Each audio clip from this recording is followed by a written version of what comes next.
that these things are true, for the simple fact that his wife Catherine did leave him. They were separated. Back in those days, which was the Victorian era, divorce almost never happened, and even being separated was very, very, very rare. But Catherine did leave him, and it wasn't like today where you can just leave somebody. We do it all the time.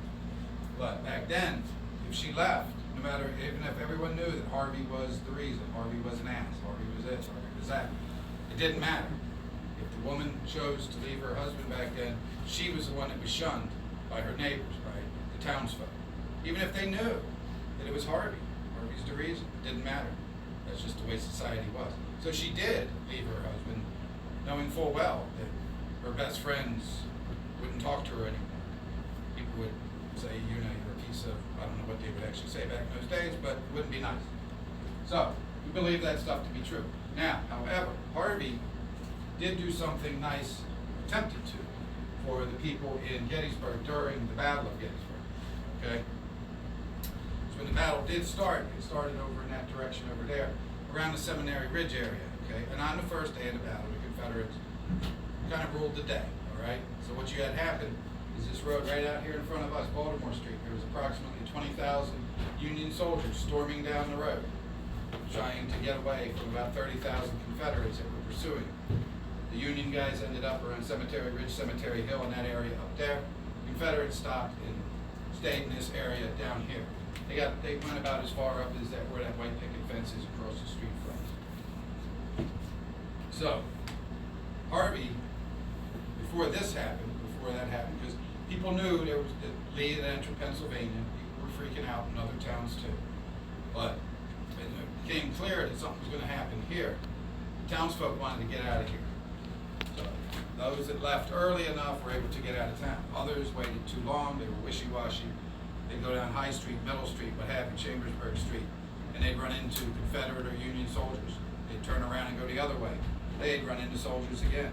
So they ended up, everyone kind of hid in their basements. And then other people were just wandering the streets.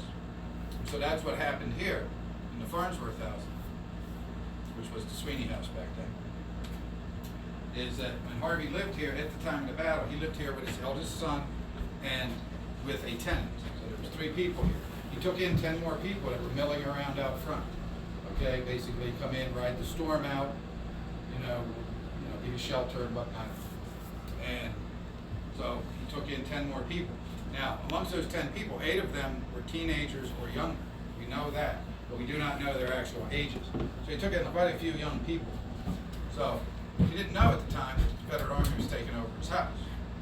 So they took over his house. We already know that where we were just at, that was Confederate sharpshooters' nest. Okay? So when they took over the house, they shoved Harvey and all the 12 other people down here where we are right now. Okay? And if you look around, you will see there is no windows down here. So it was dark down here. This was a root cellar. Which didn't stop. There are people upstairs like So it was a root cellar. That's So where it was the, dark down was here. the There wall would have been a behind. lantern. That wasn't upstairs, that was the Okay. wall behind. Because they would have had to No, see when they were in the root back cellar. here. So there would have been a lantern, which they probably lit, and they probably wish they didn't light it after the 3 days of the battle were over. So, because it was a root cellar, there would have been rutabagas, turnips, crap like that down here that they could have eaten. That's probably what they ate. If there was a bucket of water, that would have been what they would have drank. Because the Confederate Army is upstairs. They're not concerning themselves with Union civilians. They're not coming down here to ask you if you want a grilled cheese sandwich. They're just not doing that. They're fighting a battle. If you're a Union civilian, you're down here, you're on your own. So, this floor right above us, that was turned into a Confederate field hospital. Okay? And in Gettysburg itself, there was over 120 field hospitals in this town because there was over 50,000 casualties. So they needed any place that could be used. This was a residence. It was used. Almost every church was used. The old jail was used. The old school was used. Numerous residences were used. So you got all these people down here. You have cannons going off because right up there at Breckenridge, which is right where we were at when we walked out and saw that cannon ball at Breckenridge, on the other across the street from it. And the Confederate Army had a barricade there, right, where Breckenridge is, that they built out of people's belongings, because the Confederate Army did loot up there.